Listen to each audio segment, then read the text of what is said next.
हरिहर बसवा काटाई मोरे बाबा, पनवाई मारो छवाई जी।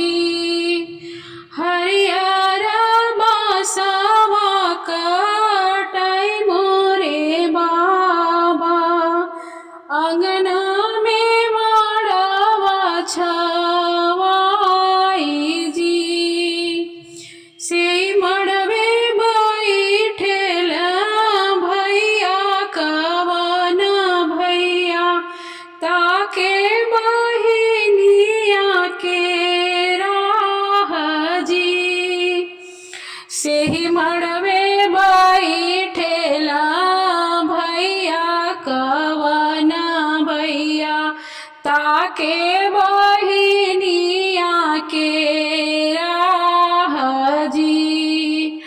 बहिनी बिना हो बाबा निक नाही लागई, के गोठी है कलसा हमार जी।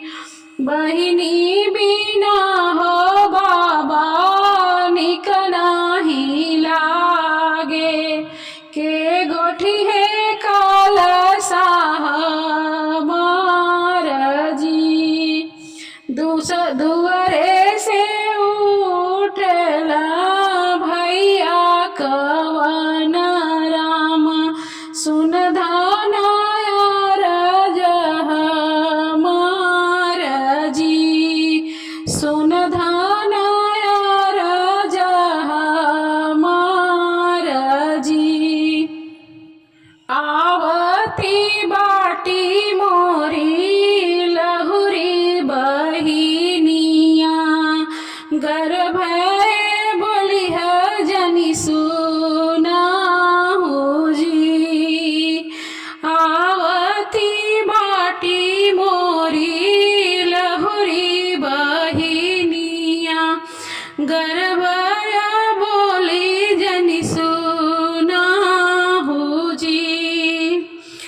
बैठवो नदी तू चे पलंगिया, गोठहु कलसा हमार जी।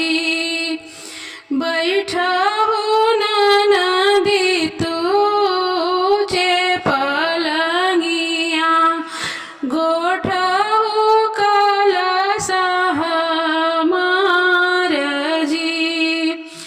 कलसा गोठाई भौजी काउ तुहु देबू, काउ देबू हमारा के नेग जी। काउ देबू हमारा के नेग जी। कलसा गोठाई ननदी देवसी कड़िया, जब बेटा ब्याह घर आई जी। कलसा गोठाई ननदी देवसी कड़िया, जब बेटा ब्याह घर आई जी।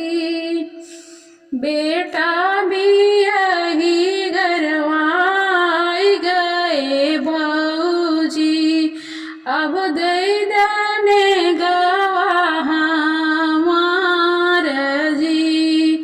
बेटवा बियाही घरवाई गए भौजी, अब दे दाने गवा हमार जी। नाही हो पाए ननदी बेटवा सी